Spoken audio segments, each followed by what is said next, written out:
wassalatu wassalamu ala rasulillah sayyidina wa maulana Muhammadin ibni Abdillah wa ala alihi wa sahbihi wa man walah wa la hawla wa la quwwata illa billah. Hadirin wal hadirat yang dirahmati oleh Allah Subhanahu wa taala, jamaah majelis ta'lim Miftahoul Jannah yang dirahmati oleh Allah Subhanahu wa taala. Alhamdulillah bersama-sama kembali dapat kita berkumpul di majelis yang mulia ini. Mudah-mudahan Allah muliakan kita. Alhamdulillah kita berkumpul di tempat yang penuh dengan keberkahan. Mudah-mudahan Allah berkahi hidup kita. Mudah-mudahan Allah ampuni segala dosa dan kesalahan kita. Bibarakati hadzal majlis, dengan berkat ini majelis. Amin ya rabbal, amin ya rabbal, amin ya rabbal alamin. Nah, harinya bila mendung-mendung di ini jam mengantuk, pulang tiap minggu mengantuk. Mudah-mudahan istiqomah. Nah, kembali kita akan membacakan kitab Nashahil Ibad. Nah, ini ada buku terjemahannya Nashahil Ibad ini ya. Nah, tapi kita belum sampai lagi, karena di sini tidak ada mukaddimahnya, langsung ke pembahasan ini ya. Nah, langsung ke pembahasan bab 1, tidak ada awal mukaddimahnya. Jadi kalau di kitab bahasa Arabnya itu masih ada mukaddimahnya. Mukaddimahnya nanti awalan pembahasannya. Nah, di antaranya kemarin di pertama itu Syekh Nawawi menerangkan ada 2 hadis yang sangat, kata beliau itu sangat penting kita pelajari, kita ketahui dan kita amalkan. Nah, di bagian pertama kemarin beliau menyebutkan tentang bagaimana Allah Subhanahu wa taala itu menyeru kepada hambanya agar tidak melakukan kezaliman. Agar tidak melakukan kezaliman. Zalim itu kemarin disebutkan lawan daripada kata adil. Maka hendaklah menjadi orang yang adil di semua keadaan atau di semua tingkatan melakukan keadilan. Itu yang dituntut yang pertama ya. Karena sungguh orang yang tidak adil itu adalah orang yang zalim di hadapan Allah, dan dia tidak akan selamat dengan kezalimannya. Zalim itu juga nanti ada yang zalim kepada Allah, ada yang zalim kepada makhluk. Zalim kepada Allah itu yaitu tidak melakukan apa yang diperintah Allah dan mengerjakan apa yang dilarang oleh Allah. Jadi Allah bikin peraturan ketika kita hidup di dunia ini ya. Peraturan itu adalah hal yang harus kita kerjakan dengan perintah-perintah Allah dan menjauhi apa yang sudah dilarang sama Allah. Nah, itu yang disebut dengan takwa kemarin ya. Maka sebaik-baik pakaian orang mukmin adalah libasul takwa, pakaian ketakwaan, begitu ya. Jadi apapun yang dia diberi oleh Allah, umur, jasad, semua jasad, mulutnya, matanya, telinganya, tangannya, bahkan hatinya, dia kerjakan untuk makmur. Makmur dia bangun artinya untuk taat kepada Allah Subhanahu wa taala. Sebagaimana Allah Subhanahu wa taala sebutkan, wa ma khalaqtul jinna wal insa illa liya'budun. Kata Allah, aku ciptakan jin dan manusia hanya untuk beribadah, untuk menjadi hamba yang taat sama Allah. Begitu juga dia meninggalkan apa yang dilarang sama Allah Subhanahu wa taala, dari hal yang paling kecil sampai dosa-dosa yang besar, semuanya dia tinggalkan. Nah, kalau dia meninggalkan apa yang dilarang sama Allah dan dia mengerjakan apa yang perintah sama Allah, maka Allah akan memasukkan kepada dia ke dalam surga, begitu ya. Kalau dia meninggal dunia, kalau masih hidup kan kalau masuk surga. Kalau sudah meninggal dunia, nah itu dia akan masuk ke tempat nikmatnya Allah Subhanahu wa taala. Dan tempat nikmatnya Allah itu jauh, jaraknya belum sampai orang ke tempat itu sudah dia rasakan, begitu ya. Baru mati, kemana dulu habis mati nih? Alam kubur, alam barzakh, belum hari kiamat, belum lagi. Itu biar di hati orang di kuburan itu awas dalam kubur. belum lagi nunggu hari kiamat. Tapi kalau orang yang sudah mendapatkan surga dari Allah, dia masuk kubur itu raudhah min riyadil jannah, dia berada di taman-taman surga, ngantri untuk masuk surga. Allahumma ja'alna minhum. Mudah-mudahan kita dijadikan sebagai penduduk surga. Kata ulama, hendak tahu lah biar orang-orang ahli surga. Orang nang ini panjang masuk surga, tahu lah. Di mana caranya mengetahui, di mana ngelihatnya? Lihat nih penyanyi hidup di dunia. Nih ciri-cirinya orang yang ada di surga Allah nantinya. Ketika ada tempat kebaikan, ini ada. Ketika orang melakukan kebaikan, ini umpat. Ada ketinggalan dengan urusan kebaikan. Nah ini tanda orang tersebut nanti akan menjadi ahli surga. Begitu sebaliknya, ketika orang itu meninggal dunia, dia ditakdir atau karena dia berusaha atau dia beramal dengan keburukan, kemaksiatan kepada Allah, dan dia dimasukkan ke dalam neraka. Belum dia masuk ke neraka, ketika sudah maut menjemputnya, dia sudah akan merasakan siksa dari Allah Subhanahu wa taala. Na'udzubillah, summa na'udzubillah min. Makanya Sayyidina Utsman bin Affan, sahabat Nabi. Siapapun namanya sahabat Nabi, Sayyidina Utsman bin Affan, orang kaya yang menjadi melarat. Kenapa? Habis hartanya untuk membantu dakwah Rasulullah. Orang yang disibukkan dengan urusan dunia sebelum Islam, berdagang, mencari dunia, masuk Islam dihabiskannya untuk taat sama Allah. Waktunya banyak dihabiskannya membaca Al-Quran, banyak untuk sholat. Sayyidina Utsman bin Affan, bahkan dalam satu riwayat disebutkan Sayyidina Utsman bin Affan itu sholat 2 rakaat sunnah. Rakaat pertamanya rakaat pertamanya 15 juz, rakaat kedua 15 juz. Nah, untuk 2 rakaat hatam bisa kalian menggawe. Allah, ya begitu ya. Tapi dikatakan ketika Sayyidina Utsman bin Affan itu dia lewat kuburan, dia lewat kubur, ziarah kubur, lewat kubur, lihat kuburan, atau diceritakan tentang kematian kepada Sayyidina Utsman bin Affan, padahal amalnya banyak. Dia nangis sampai dikatakan tangisannya Sayyidina Utsman bin Affan ini membasahi daripada jenggotnya yang tebal. Menggerau punya kita. Jadi jadi sahabat kenapa takutan gak biar mati? Dan Sayyidina Utsman mati itu takutan gak? Kadang lah mati juga. Nang takutan gak? Nang kada takutan gak? Mati juga. Yang aku takutankan, ujar Sayyidina Utsman bin Affan, sami'tu Rasulullah sallallahu alaihi wasallam yaqul, aku langsung mendengar ujar Nabi, wa ma yantiqu 'anil hawa in huwa illa wahyun. Nabi itu tidak berucap kecuali wahyu dari Allah. Ujar Nabi, ujar Sayyidina Utsman bin Affan, al-qabru awwalu manzilin min manazil akhirah. Orang masuk kubur itu adalah perjalanan pertama dia memasuki negeri akhirat. Faman wajadahu khairan, siapa yang masuk kubur pertama kali, dia dapati kuburannya baik. Fama ba'dahu aisar, setelahnya akan mudah sampai masuk dalam surga. Amin Allahumma. Ujar Sayyidina Utsman, kemudian Rasul sallallahu alaihi wasallam menyambung sabdanya, faman wajadahu syarran, siapa yang masuk kubur pertama kali untuk menuju negeri akhiratnya, dia dapati kuburannya buruk, susah.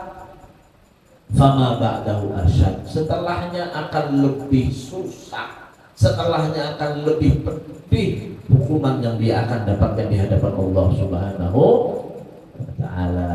Nah, makanya ketika kita ziarah kubur, mengilangi keluarga kita di kubur, di samping kita mendoakan kepada mereka yang ada di alam kubur itu, setiap hari ayah kita, ibu kita, suami kita, istri kita, anak kita, guru kita doakan tiap hari. Bahkan kepada lil mu'minin wal mu'minat, kepada muslimin wal muslimat, semua kita doakan. Tapi jangan lupa lupa ketika kita ziarah kubur itu ingatkan diri kita bakal masuk semacam itu juga.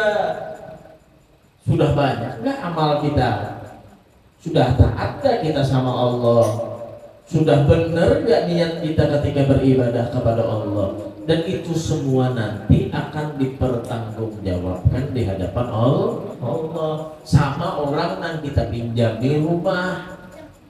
Nah, ulun nih pinjami biang rumah, pakai hak ujar ulun. Paham ya? Ulun amanahi, pakai hak dia. Ulun suruh sekalinya dipakainya nih sebulan ulun jenguki, kacanya pecah, lawangnya hancur. Jadi dia ulun apa orang di rumah nih? Nah, padahal dipinjami pasti akan ditanya sama yang punya nanti. Apa yang kamu kerjakan sampai semacam ini rusaknya? Tapi ketika kita minjamkan rumah, dirawat, menjadi indah rumahnya, diisi dengan perabotan yang baik, diperhatikan, kemudian lagi yang bertempat di situ tenang, bagus, ramah, maka orang yang minjamkan rumah itu gak banyak pertanyaan, bahkan dia senang, senang. Nah, kita lihat Allah Subhanahu Wa Taala kemarin di dalam sabdanya Rasul Sallallahu Alaihi Wasallam, seandainya Allah, kata Nabi Muhammad Sallallahu Alaihi Wasallam, Allah Subhanahu Wa Taala menyebutkan dalam hadis qudsinya, seandainya kata Allah seluruh hambaku berkumpul dari awal penciptaan sampai akhir yang menciptakan, dari manusia dan dari jinnya semua kumpul kata Allah, lalu mereka meminta kepadaku kata Allah, dan aku beri mereka semua, tidak ada yang tidak aku beri, aku beri semua kata Allah. Itu hanyalah ibarat seperti jarum yang dijatuhkan di tengah-tengah lautan. Betapa besarnya anugerah yang Allah Subhanahu Wa Taala berikan kepada kita. Banyak Allah kasih sama kita nih. Nikmat yang banyak Allah Subhanahu Wa Taala berikan sama kita, luar biasa. Bahkan Allah itu bernama, nah namanya Allah Bismillahirrahmanirrahim. Arti Rahman itu sama kasih sayang, dan Rahimah sama dari Rahimah, kalimatnya kasih sayang. Ar-Rahim sama kasih sayang juga. Cuma dikatakan Ar-Rahman itu maknanya lebih luas. Kasih sayang Allah itu tidak hanya kepada orang muslim, orang mukmin, orang yang taat saja. Rahman itu seluruhnya, bahkan orang yang kafir lawan Allah, orang yang durhaka lawan Allah, orang yang kada taat lawan Allah, itu semuanya juga dikasih nikmat sama Allah. Masih itu pinanya bermaksiat aja cuma nyaman hidupnya, dikasih nikmat sama Allah. Bahkan orang yang kafir tidak beriman kepada Allah dikasih nikmat sama Allah. Kenapa? Allah punya sifat Ar-Rahman. Allah punya sifat Ar-Rahim. Ini khusus kepada orang mukmin. Nanti di akhirat. Di akhirat hanya orang yang beriman, orang yang beramal soleh, orang yang taat sama Allah, itu yang mendapatkan kasih sayang sama Allah Subhanahu Wa Taala. Sisanya mereka akan dipertanggungjawabkan nanti di dalam neraka Allah Subhanahu Wa Taala. Nah pertanyaannya gini, kenapa orang muslim itu dia sudah mengucap syahadat, dia kadang sholat kadang enggak, dia itu taat sama Allah tapi kadang bermaksiat sama Allah? Kan Allah itu maha pengasih, seandainya semuanya dimasukkan ke surga saja gimana sih? Atau gak perlu dimasukkan neraka? Bukan. Nah, kemarin dijawab dalam hadis qudsi itu, Allah Subhanahu Wa Taala maha adil, begitu ya. Dan Allah sudah memerintahkan kita untuk beramal dan meninggalkan apa yang dilarang sama Allah. Maka ketika Allah sudah mengadili kita, fala yalumanna ila nafsah, maka jangan salahkan siapa-siapa, salahkanlah diri kita. Istilahnya kalau kita mau masuk atau kita mau masuk ke dalam surga itu dengan syarat harus bersih, harus suci. Maka ketika orang masuk surga tidak memenuhi syarat kesuciannya, maka dia harus dicuci dulu ke neraka Allah. Tergantung dengan kesalahan yang dikerjakan. Setelah bersih dia dicuci dalam neraka Allah, baru dimasukkan di surga.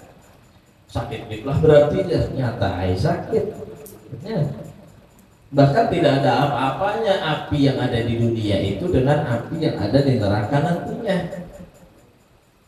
Kalau misalkan ada orang nih, ya, saking dia tadi itu banyak kasus kriminalnya, ada dimasukkan di penjara tapi dikumpulkan seberataan kayu, kemudian orang itu dimasukkan di tengah-tengah kayu itu lalu dibakar. Nah, kira-kira apa yang dia rasakan? Kalau di penjara aja ada jarak. Penjara tapi yang ada jarak. 2 tahun keluar ia pulang. Tapi ketika diadab dengan api dibakar, ada lagi ampunan ini. Sakit susah. Nah, begitu lagi kalau dia nanti ada di neraka Allah Subhanahu wa taala. Maka dari itu kira-kira kalau ditanya nih, mau membersihkannya setelah mati untuk masuk ke dalam surga, atau mau membersihkannya sebelum mati? Masih hidup artinya pas mati langsung masuk surga. Pilihan kita itu, karena masuk surga ini syaratnya harus bersih. Tergantung membersihkannya, boleh dibersihkan di dunia, boleh dibersihkan nanti setelah meninggal atau di akhirat. Kira-kira hendak yang mana? Di dunia. Caranya kayak apa membersihkan di dunia? Innallah yuhibbut tawwabin. Allah mencintai orang yang bertaubat. Bertaubat lawan Allah. Jangan bosan-bosan bertaubat lawan Allah. Padahal Allah tuh tahu kita nih isuk iya pulang. Nah, jadi Tuhan tahu ya, kamu iya pulang. Makanya ujar Sayyidah Aisyah, wahai Rasulullah, kami ini atau istighfar kami, istighfar la yahdaj ila istighfar. Kadang istighfar kami ini membutuhkan untuk diistighfari lagi. Kenapa? Kadang hari ini beristighfar, besok maka kita kada bosan untuk istighfar, kita ampun Allah. Bahkan Rasulullah SAW aja yang sudah mendapat jaminan oleh Allah masuk surga. Rasulullah itu jaminan. Apakah Rasulullah tidak minta ampun sama Allah? Bahkan kata Rasulullah tidak kurang dari 70 sampai 100 kali Rasulullah itu menyebut istighfar, meminta ampun kepada Allah. Allah yuhibbul mutatahhirin, Allah yuhibbut tawwabin wa yuhibbul mutatahhirin. Jadi banyak-banyak kita membersihkan diri kita, bertaubat sama Allah, menuju kepada sesuatu yang lebih baik di setiap umur kita, setiap nafas yang kita hembuskan. Bertambah umur bertambah baik, bertambah nafas hilang bertambah baik. Jangan bertambah merosot tingkat keimanan, ketakwaan kepada Allah Subhanahu wa taala. Nah, jadi disebutkan di dalam hadis itu kemarin, kata Allah Subhanahu wa taala, semua bahkan urusan rezeki aku berikan. Baju, makanan, apalagi kata Allah Subhanahu wa taala, bahkan dari kalian tadi itu yang kelaparan pun itu semuanya yang memberikan adalah aku untuk memberikan rasa kenyang kepada kalian. Kita sebutkanlah pertemuan yang lalu ada pernah ulun makan nasi goreng di mana, Bu? Di Jakarta. Karena pesawatnya delay, ditunda, akhirnya kada jadi ulun hari itu sore berangkat, tak isuk pagi bermalam ulun di Jakarta, di daerah Kebun Jeruk. Nah, gitu ya, di sekitar stasiun itu ya.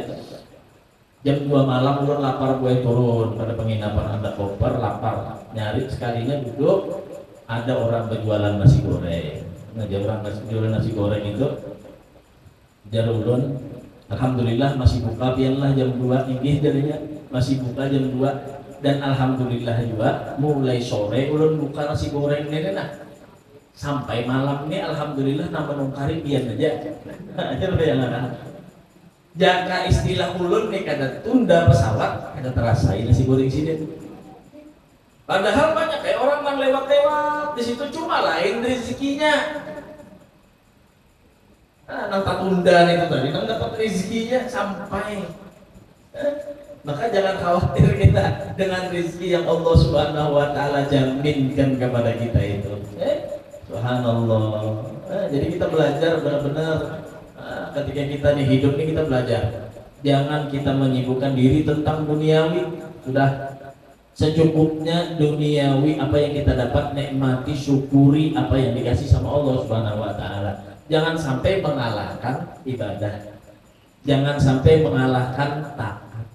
Jangan sampai apalagi mencari dunia berani mendurhakai kepada Allah. Ya. Seakan-akan dia kada peduli lawan Allah Subhanahu wa taala. Yang penting apa yang dia inginkan dari ambisinya terpenuhi. Ya jangan sampai. Nah, maka dari itu belajar kita. Nah, dengan hadis ini kata Syekh Muhammad An-Nawawi tadi kata beliau ini hadis yang sangat tinggi dengan makna ketauhidannya kepada Allah Subhanahu wa taala. Kemudian kepada sesama jangan sampai kita berbuat zalim satu dengan yang lainnya. Karena sesungguhnya perbuatan zalim itu adalah kegelapan nanti pada hari kiamat. Orang itu tidak akan dianggap artinya di hari kiamat apabila banyak kezalimannya kepada orang lain. Zalim kepada Allah, zalim kepada dirinya sendiri, zalim kepada orang lain, begitu juga. Pada Allah nggak mau taat, kepada diri sendiri menyia-nyiakan dengan tidak mau taat kepada Allah. Kemudian kepada sesama juga kita harus menjaga kebaikan, kerukunan, kedamaian dengan melakukan keadilan satu dengan yang lain. Ya. Kemudian di hadis yang kedua, wal haditsus tsani. Hadis yang kedua yang akan kita baca ini ajazani bil alam Sayyid Ahmad Al-Mursyifi Al-Misri ba'da an ajazani bi Sayyid Abdul Wahhab bin Ahmad Farhat Asy-Syafi'in masyayikh musalsalatan bil awwaliyah ila Abdullah bin Umar bin Amr bin As anin Nabi sallallahu alaihi wa ala alihi wa sahbihi wasallam. Qal Rasulullah sallallahu alaihi wasallam bersabda, ar-rahimun yarhamuhumur rahman tabaraka wa ta'ala. Orang yang mengasihi akan dikasihi oleh Allah Subhanahu wa taala. Maka dari itu irhamu man fil ard, berkasih sayanglah kepada orang yang ada di bumi karena kalian hidup di bumi. Yarhamkum man fis sama, maka kalian akan dicintai, disayangi dengan penduduk-penduduk langit. Wal makna, dan maknanya apa? Ar-rahimuna, orang-orang yang selalu berkasih sayang. Liman fil ardi, bagi orang siapa saja yang ada hidup di dunia. Min adamiyin, daripada manusia, lawan sesama manusia baik. Begitulah. Kemudian lagi wahayawanin, dan kepada binatang baik, kepada hewan baik. Lam yu'mar bi qatlihi bi ihsan, binatang yang tidak diperintahkan dengan membunuhnya. Tidak diperintahkan untuk membunuhnya. Oh, ada Habib dari binatang yang diperintahkan membunuhnya ada. Binatang yang diperintahkan membunuhnya. Jelas yang pertama kalau membahayakan dulu tuh pertama.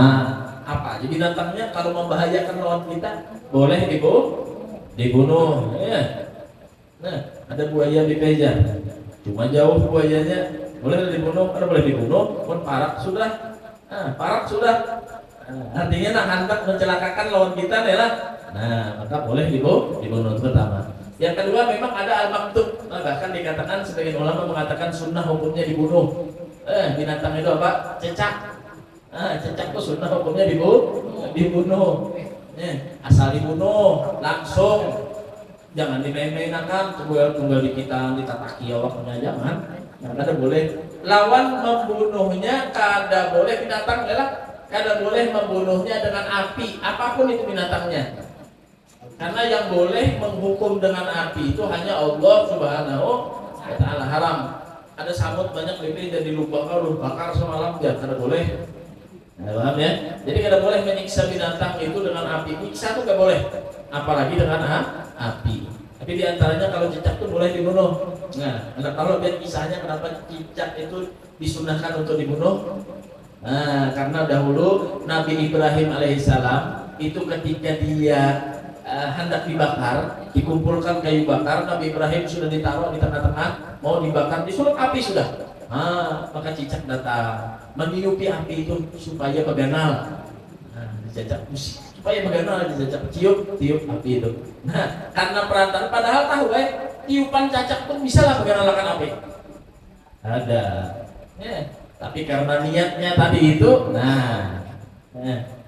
ada lagi kodok, ambil apa kodok, ambil baju, aja kodok udahan padam apinya. Padahal daripada semburan kodok itu kada bakal memadamkan daripada api tersebut. Makanya kada boleh membunuh katak itu. Tapi kalau membunuh cacak itu boleh, asal bujur langsung dibunuh. Jangan dimainkan ditarik-tarik, dijejak, kada boleh, itu haram hukumnya. Begitulah. Tapi kalau binatang yang lain gak boleh. Harus berkasih sayang dengan manusia, dengan binatang. Itu diperintahkan. Ilaihim yuhsinur rahman ilaihim. Maka Allah Subhanahu wa taala akan berbuat baik nanti kepada kita. Irhamu man tastati'una an tarhamu. Maka kasih sayangilah, berkasih sayanglah kepada orang yang kalian mampu untuk mengasihinya. Min asnafi makhlukatihi, daripada seluruh golongan makhluk Allah Ta'ala. Walau ghairu aqilin, walaupun orang itu tidak memiliki akal.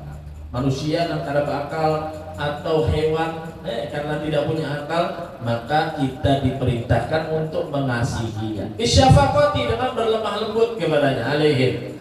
Wa du'a'ahum lahum birrahmati wal maghfirati.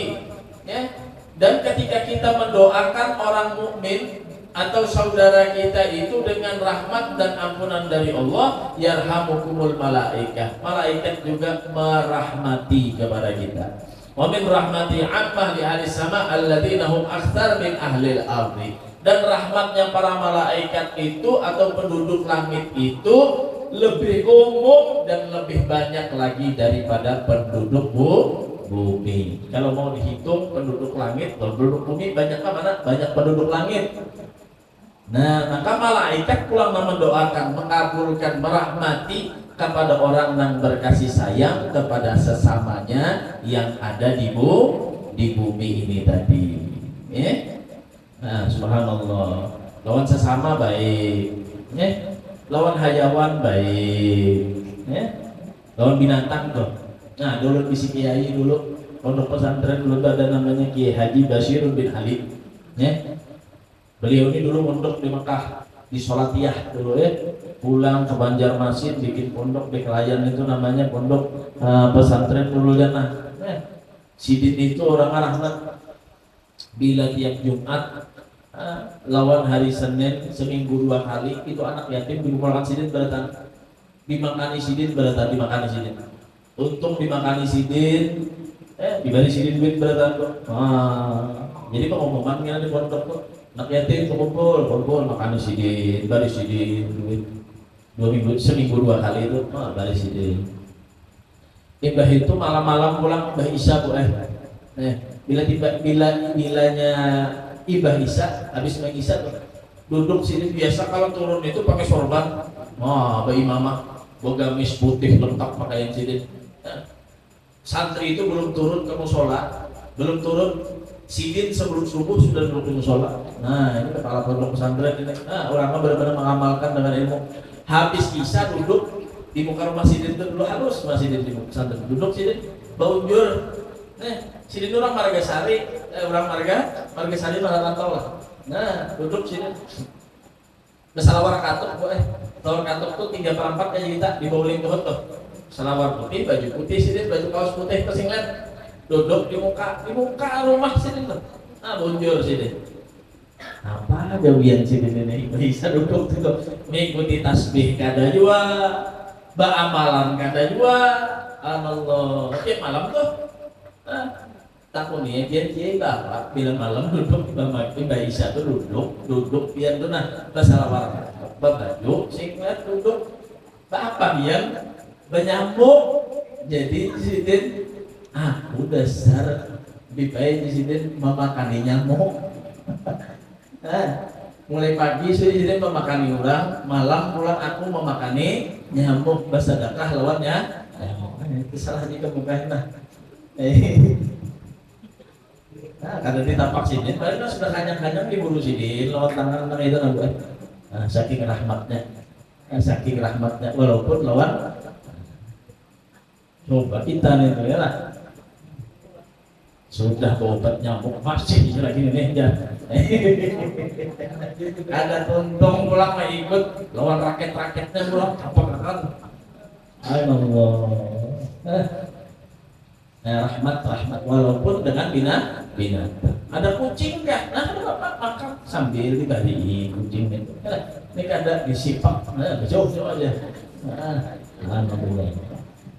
Lawan binatang tadi lah, lawan binatang. Itu lawan binatang aja kawa baik, apalagi lawan manusia. Begitulah. Nah makanya kata Syekh Nawawi Al-Bantani, kata beliau ini hadis yang sangat luar biasa. Dengan adanya rahmat yang Allah Subhanahu wa taala kasih sayang, ini adalah inti ajaran yang dibawa oleh Nabi kita Muhammad sallallahu alaihi wasallam. Maka Rasulullah SAW itu orang paling rahmat, paling kasih sayang. Rasulullah SAW itu ada dan tertanam dalam diri Nabi itu kebencian itu gak ada, walaupun sama musuh. Tapi karena perintah Allah Subhanahu wa taala berjihad melawan orang kafir yang mengganggu orang Islam, nah maka ada kewajiban untuk berjihad. Ya. Tapi sebenarnya Rasul sallallahu alaihi wasallam itu adalah orang yang paling rahmat. Bahkan ada orang yang tiap hari melempar Nabi dengan kotoran, tiap hari lewat Rasul dilempar sama kotoran, sakit. Maka Rasulullah SAW menjenguknya. Ya, menjenguknya. Rasulullah itu pernah dulu sholat mulai Sayyidina Hasan, Sayyidina Husain. Itu waktu Rasulullah sholat, cucu Sidin bernaik di awaknya Rasul sallallahu alaihi wasallam. Coba lihat ya. Rasulullah SAW ada menapak, ada menghamuk, tambah sembahyang sambil digendong loh Sidin. Nang lain bingung deh. Bahkan ada lagi diceritakan Rasul sallallahu alaihi wasallam itu yang pernah dituntut balas ketika Rasul sallallahu alaihi wasallam itu meminta kepada sahabat yang lain, apakah aku pernah melakukan keburukan kepada kalian? Ada yang mengangkat tangan dari sahabat Nabi, pernah Nabi Wah, Sayyidina Umar itu tegang, sudah wani ini Sayyidina Umar. Ayo Nabi, kisos, balas aku izin kalau aku pernah melakukan apa yang pernah melakukan yang pernah mencambuk ulun dulu wahai Rasulullah. Ayo Nabi, karena ikam kepada aku pernah nyambuk ikam, ambilkan cambukku di rumah. Cambuk aku kalau cambuk pian dulu pernah cambuk, ambilkan cambuk pada di rumah, diketok lawang. Yang membuka anaknya Rasulullah Sayyidah Fatimah. Kenapa Sayyidah Fatimah jadi mengambil cambuk? Jadi sahabat ada hendak membalas apa itu mengambil cambuk. Jadi Sayyidah Fatimah padahal orang jangan abahku, aku aja ngambil cambuk. Biar sahabat yang lain juga ada. Jangan Rasulullah, kami aja yang dibalas. Jadi diulangi kada nama gawe Rasulullah dulu nama cambuk, maka Rasulullah yang harus aku balas. Siasatnya ya sekalinya. Lalu ulang ujarnya, waktu itu dia wahai Rasulullah mencambuk ulun dalam keadaan kada berbaju. Buka pulang. Masya Allah, kurang ajar banget sahabat yang lain ya dek. Di tengah orang banyak menyuruh Rasulullah buka baju, sekalinya sambilnya mengikuti cambuk itu melihat Rasulullah sudah membuka bajunya, cambuk itu dilemparnya, dia peluk badannya Nabi Muhammad SAW. Ini para sahabat ini ada Rasulullah SAW itu ada rahmat dengan yang lainnya, bahkan dengan musuhnya pun Rasulullah SAW itu kasih sayang lembut. Itu Nabi kita Muhammad Sallallahu Alaihi wa ala alihi wasallam. Lewat Nabi suatu ketika ngelihat kuli batu, tahu dia kuli batu lah. Orang tuh mencatuk batu ganal gunung itu dihaluskan. Bila sudah halus dibuati di karung, dibawa ke pasar dijual. Rasulullah SAW melihat lewat orangnya tuha diparaki sama Nabi. Apa aja Nabi digawe menjantuk batu, bisa apa menafkahi anak istri, kasihannya tangan nikah. Sini aja Nabi, palu ikam sini, aku ganiin aja Nabi. Jangan wahai Rasulullah, ini emang usaha udah tiap hari. Nah, ini emang kerjaan tiap hari. Apa tujuannya Nabi? Menafkahi anak istri ulun, mencari rezeki yang halal. Hak jadak sini tangan ikam aja Nabi.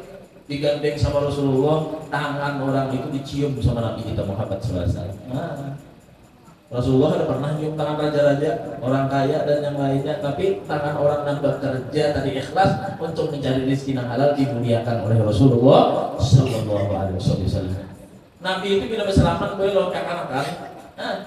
Nabi namanya cium tangan. Kalau kita kan kadang, mana lo utas-utas sih kenalan, loh. Allah Subhanallah. Ya. Jadi boleh aja cium tangan musafaha itu boleh, ngambil berkah itu boleh. Ya? Tapi Rasulullah itu mencontohkan bagaimana berbuat baik bahkan kepada anak. Kenapa kata Rasul? Dia belum melakukan dosa. Dia belum melakukan kesalahan kepada Allah Subhanahu wa taala. Maka muliakanlah anak kecil. Itu yang diperintahkan oleh Nabi kita Muhammad sallallahu alaihi wa ala alihi wasallam. Ya? Nah, Habibullah Al-Haddad, kita lihat Habibullah Al-Haddad. Kita baca rotib sidin. Abdul Haddad itu orang halus. Nah, orangnya apa dari kita kasih sayang sama orang. Bahkan Abdul Haddad saya berotib ini dikatakan umur kurang lebih 4 tahun mata sidin itu buta. Ada semua umur 4 tahun. Tapi manfaat ilmunya yang beliau karang, rotibnya yang beliau karang sampai aja sama kita. Ada pernah beliau tadi itu membangga-banggakan dengan yang lainnya kecuali ikhlas mukhlisin alahuddin, benar-benar ikhlas karena Allah Subhanahu wa taala. Suatu ketika di kota Tarim itu ada orang yang ingin membenarkan atau membuat pisau atau kita parang lah. Nah, hendak maulah parang. Ketepatan Al-Haddad itu boy kalau pian buka kamus artinya haddad itu tukang besi. Min hadid diambil dari kalimat hadid. Hadid itu artinya besi. Tukang besi haddad namanya. Nah, kalau orang Arab nyebut haddad itu mah besi. Ada orang ini ketepatan hendak maulah besi, hendak maulah parang. Kada kawa antar ke tukang besi, disuruhnya anaknya. Nah, ini ada besi naknya. Ulahakan abah parang antar ke haddad, antar ke tukang besi. Jangan kuitan antar ke tukang besi haddad. Ya. Saat itu di satu kota itu memang terkenal Al-Habib Abdullah itu bergelar Al-Imamul Haddad. Ya, Al-Imamul Haddad. Ya. Seorang imam ulama besar marganya Al-Haddad. Sekalinya anak itu membawa besi dianjurnya betakun ya anak di kota itu. Main Al-Haddad. Di mana Haddad? Ujar orang, jangan anak-anaknya betakun orang. Tunjukkan hasil ditunjukkan. Siapa? Al-Haddad. Tuh rumah sidin. Disangka orang Al-Imamul Haddad. Mencari ulama besar Habib Abdullah Al-Haddad. Tunjukkan rumah. Tuh rumah sidin Al-Haddad. Nang dicari Haddad tukang besi sekalinya tertuju ke rumah Habib Abdullah Al-Haddad. Datangnya motor. Assalamualaikum. Dia tukang pandai besi kah? Abdullah Al-Haddad. Sidin jalan lihat dia mata. Naam di sini. Ada hendak mengecewakan orang datang ada sidin. Oh coba kita. Ini ulama besar, apa kan jadi suruh makan besi? Lain tukang besi aku deh. Abdullah Al-Haddad. Naam di sini. Antum Al-Haddad, anak Haddad. Di sini, aku di sini Al-Haddad. Apa? Dan hajat, apa hajat? Oh ini hendak mulah ini. Oh iya aja Al-Haddad. Anda karena hendak mulahkan 2 hari ambil lagi sini. Ada bisa mulah barang ada sini. Allah sudah 2 hari dubahkan sidin, diantarakan sidin kalau tukang besi nang bisa maulah parang. Bangga sudah jadi 2 hari ambilin anak tuh pulang sampai ke rumah gulung kita. Mana parang anak jangan abah. Parangnya abah bagus di sini. Di mana ya kamu bahkan nak tunjuk di sini bahaya parang ini, parang masjid ini, bahaya rumah sidin. Nah mana orangnya tuh orang kata melihat bahaya. Astagfirullahaladzim dan jauhitan. Itu lain Haddad tukang besi, itu Al-Imamul Haddad. Ikam nene jersidin, supannya aku. Presiden nyari presiden, kada bayar, ulun aja kada tahu, diambil sini deh langsung parangnya, maka bahaya dibayarin kan mau. Subhanallah. Syafaqah bil mukminin. Rahmat dengan orang mukmin. Subhanallah. Jadi orang-orang solehin itu kita duduk bersama mereka itu kita mendapatkan rahmat dengan mereka. Mendapat rahmat itu apa? Mereka pasti berbuat kebaikan. Mereka pasti berbuat kemurahan. Di Banjarmasin, di Kalimantan kita lihat juga ulama-ulama kita kayak apa. Almarhum Kiai Haji Ahmad Zuhrian Nur, bagaimana rahmatnya? Sampai ke Bakarat tuh turun dua sidin. Ada nang video sidin turun tuh. Lalu baju nambah, baju memadam. Gua nggak tahu ada sekali pun Zuhdi. Apa nompat gua madam makan orang kalau musibah. Allah. Jangan tahu pada di majelis kesurupan jadi ciumi orang tangan. Orang kalau nando sama leh, bujur. Ada juga yang bujur ke. Nang lain ulama-ulama yang lain kayak itu juga orang-orang soleh itu syafaqah bil mukminin. Mereka lemah lembut kepada orang mukmin. Karena itu yang diajarkan inti dari agama kita. Rasul sallallahu alaihi wasallam itu mengajarkan untuk berbuat kebaikan, berbuat rahmat kepada sesama. Kenapa? Tujuannya adalah kasih sayang Allah.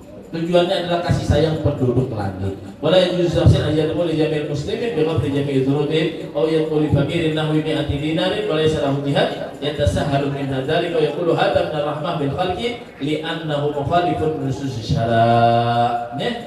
Ru'ya al-Ghazali fi an-Naum, bahkan dikatakan ya, Ru'ya al-Ghazali fi an-Naum. Imam Ghazali itu dimimpi oleh muridnya. Ini Imam Ghazali. Al-Imam al-Ghazali Shahih Ihya Ulumuddin. Beliau dimimpi ketika sudah meninggal dunia oleh muridnya. Fakilalah ditanya, Imam Ghazali itu, "Ma fa'alallahu bika?" Apa yang dia dapatkan wahai Imam Al-Ghazali? Faqala awqafani baina yaday, ketika aku dipanggil oleh Allah Subhanahu wa taala, ujar Imam Ghazali. Wa qala li, dan Allah Subhanahu wa taala mengatakan kepadaku, bima qaddamta alayya, dengan sebab apa engkau datang kepadaku, fasirtu adkur amali. Ujar Imam Ghazali, ulun mengerjakan amal ini, amal ini, amal ini, amal ini, amal ini. Banyak banget amalnya Imam Ghazali deh. Mengarang kitab, sholat malam, bersedekah, macam-macam amalnya Imam Ghazali disebutkan. Aku sebutkan ya Allah Ta'ala, ikam bisa mendapat lawan aku ini, wahai Ghazali. Apa sebabnya? Jadi Ghazali, karena ulun ya Allah mengamalkan ini, taat ini, ibadah ini, banyak disebutkan oleh Ghazali. Ya. Fabala lam abilha. Ya Allah, aku kada tarima amal keberatan itu. Ayo banyaklah sudah amalnya. Puja Tuhan apa? Kada ku tarima amal itu. Wa inna ma qabiltu min kadata yaumin nazalat dubabah ala madadi galamika litashraba minhu wa anta taktub fataraktal kitabah hatta akhadat haddaha rahmatan biha. Kecuali satu amal yang ikam gawi wahai Imam Ghazali ya Allah Ta'ala, satu aja yang terima, amal ikam nang banyak ku berataan kada ku terima. Wah Imam Ghazali itu satu aja yang ku terima. Nah, jadi Imam Ghazali wahai Allah, saat ikam mengarang kitab dulu, ujar Allah Ta'ala, ada lalat yang jatuh di wadah tinta ikam itu, nah tinta pulpen ikam menulis kitab itu. Apa lalat itu? Lalat itu minum di tinta yang disiapkan Imam Ghazali untuk mengarang kitab. Lalu kata Allah, saat lalat itu asik minum, ikam angkat pulpennya, kan ikam ganggu lalat tuh. Sudah ingat untung kanyang bajauh lalat tuh, hanya ikam mengarang kitab pulang. Karena sebab itu aja wahai Imam Ghazali, ikam diampuni oleh Allah, dimasukkan ke dalam surga. Jadi kita tadi ya, kita kasih sayangnya. Ini kalau sana bisa binatang dulu lawan tetangganya kayak apa ya? Lawan bading sanakan kayak apa, lawan kuitan kayak apa, lawan guru kayak apa, lawan gitu ya. Jadi lawan yang ada di sekitar kita berbuat rahmat kayak apa? betapa baiknya kita dengan sesama kita nih. Lebih-lebih lagi kepada makhluk Allah keseluruhannya.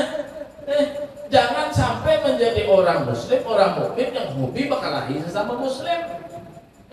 Ini asik-asikannya bapadah bujur berataan, bapadah hebat seberataan, menjatuhkan satu dengan yang lain, memfitnah satu dengan yang lainnya. Padahal kita sudah disatukan dengan muslim dan mukmin keimanan kita kepada Allah Subhanahu wa taala. Ada boleh lagi dibeda-bedakan. Arab, orang Ajam tidak ada bedanya. Orang Indonesia dengan orang luar Indonesia tidak ada bedanya. Selama dia muslim beriman kepada Allah Subhanahu wa taala. Nah, maka dari itu banyak daripada kita itu berbuat rahmat kepada orang lain, kepada orang lain. Nah, wa min asbabi husnil khatimah al-mu'adzabah. Nah, kemudian kata beliau lagi, kata Syekh Nawawi Al-Bantani, kata beliau, di antara sebab orang itu akan mendapatkan husnul khatimah. Nah, ini ya, pasti kan kita tadi beramal sama Allah, berbuat baik pada sesama, menyayangi sudah kepada sesama, taat sama Allah. Pasti kita ingin mendapatkan itu semua sampai akhir hayat kita dengan kebaikan atau yang disebut dengan husnul. Nah, pasti ada husnul khatimah. Nah, di antara sebabnya menjadi Syekh Nawawi Al-Bantani, orang mendapatkan husnul khatimah itu dia selalu membaca doa ini. Nah, ini doanya di situ. Ini doanya. Nah, apa doanya? Allahumma krim hadhil ummatil Muhammadiyah bi jamili awaidika fid daraini ikraman liman ja'altahu min ummatihi. Nah, itu doanya. Nah, ada dalam kitab ini kan anak. Nah, ini doanya kalau kita mengamalkan termasuk daripada doa yang diijabah oleh Allah Subhanahu wa taala, mati dalam keadaan husnul khatimah. Yang kedua pulang doanya, ini doanya Tumbi pager, jarang kalau pendengar di telinga aja. Tapi pendek, bisa jadi hafalin, baca terus aja lah, baca terus. Ya, atau karena dicatatakan atau di apa, atau di kitabnya ini, atau buka di Google doa husnul khatimah, baca. Nah, kemudian di sini lagi di antara doanya juga yang bisa menyebabkan mati dalam keadaan husnul khatimah adalah dibaca doa itu baina sunnatis subuh wa fardhihi. Membaca doanya itu sebelum sembahyang subuh dan setelah sholat sunnah subuh. Jadi pas sampai adzan subuh, sembahyang 2 rakaat sunnah subuh, belum sembahyang subuh membaca doa ini. Ini rancak dibaca oleh kaum-kaum maka tahu kita dibaca lah. Apa doanya? Allahumma ighfir li ummati sayyidina Muhammad, Allahumma arham ummata sayyidina Muhammad, Allahumma astur ummata sayyidina Muhammad, Allahumma jibur ummata sayyidina Muhammad, Allahumma aslih ummata sayyidina Muhammad, Allahumma afi ummata sayyidina Muhammad, Allahumma ihfaz ummata sayyidina Muhammad, Allahumma arham ummata sayyidina Muhammad rahmatan 'ammatan ya rabbal alamin. Allahumma ighfir li ummati sayyidina Muhammad maghfiratan 'ammatan ya rabbal alamin. Allahumma farrij an ummati sayyidina Muhammad farajan 'ajilan ya rabbal alamin. Itu doanya. Sebelum subuh dibaca, sebelum sholat subuh. Belum ada jodohkan doanya aja. Cuma daripada manakib Syekh Sapman Al-Madani tak pendek pada ini sama juga mirip dibaca. Cuma dibacanya habis sholat subuh 4 kali paling kada dibaca. Amalkan begitu nah. Ini yang daripada Syekh Nawawi Al-Bantani. Kemudian wa minha mulazamah doa, kemudian ada lagi doanya ya Rabbi kulli syai' bi qudratika ala kulli syai' ighfir li kulli syai' wa la tas'alni an kulli syai' wa la tuhasibni fi kulli syai' wa atini kulli syai'. Nah, itu di antara doanya daripada husnul khatimah. Walhasil, mudah-mudahan Allah Subhanahu wa taala, doanya nggak ada di sini, makanya ini kan mukadimah dari kitab itu kita bacakan. Nah, di pertemuan yang akan datang sudah masuk nih. Ya, sudah masuk di buku yang satu ini yang ada terjemahannya. Cuma sini ada juga tadi sebenarnya. Nah, tapi sedikit. Nah, Ar-Rahimun yarhamumur rahman taala irhamu man fil ard yarhamukum man fis sama di halaman 1. Itu cuma satu hadis yang sangat singkat disebutkan, tidak ada keterangannya ya.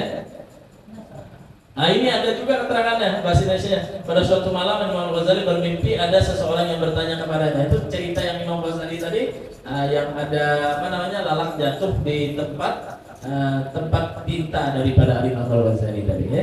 Nah, mudah-mudahan bermanfaat, mudah-mudahan Allah Subhanahu wa taala mengampuni dosa dan kesalahan kita. Mudah-mudahan kita diberikan panjang umur, sehat walafiat oleh Allah Subhanahu wa taala, mendapat keberkahan di hadapan majelis, dan mudah-mudahan Allah Subhanahu wa taala menjadikan anak-anak kita anak yang saleh wa salihah. Amin ya rabbal alamin. Al-Fatihah. Ya kana Shiratal ladzina an'amta 'alaihim ghairil maghdubi 'alaihim waladdallin. Ada yang perlu dibahas? Bismillahirrahmanirrahim. Assalamualaikum warahmatullahi wabarakatuh.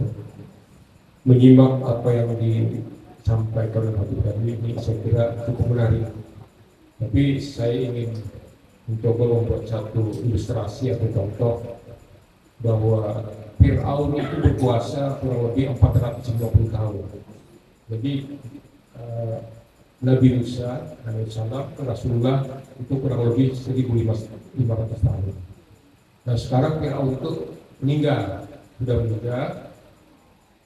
Kalau di Quran itu dia bagikan bahwa neraka ini sudah ditampaikan dari pagi sampai petang. Nah sekarang sudah hampir 2000 tahun sampai hari kiamat. Artinya kalau kita dari sekarang kita ketawa, kita ada beramal saleh dan sebagainya, bagaimana kalau kita membayangkan sampai 1000 tahun kita di dalam barzakh. Nah ini sebagai gambaran dalam konteks yang disampaikan oleh Habib tadi. Fir'aun itu 2000 tahun loh sampai hari ini belum kiamat. Artinya neraka itu sudah kelihatan dari pagi sampai petang. Itu diabadikan dalam Quran. Saya kira itu. Terima kasih. Wassalamualaikum warahmatullahi wabarakatuh. Mudah-mudahan kita semua selamat daripada kata Allah Subhanahu wa taala. Mudah-mudahan kita masuk dalam surga Allah Subhanahu wa taala. Amin. Allahumma amin. Berdoa. Ya Rabbana ya Rabbana ya Rabbana wa ana ashrafna ala qada ashrafna fatub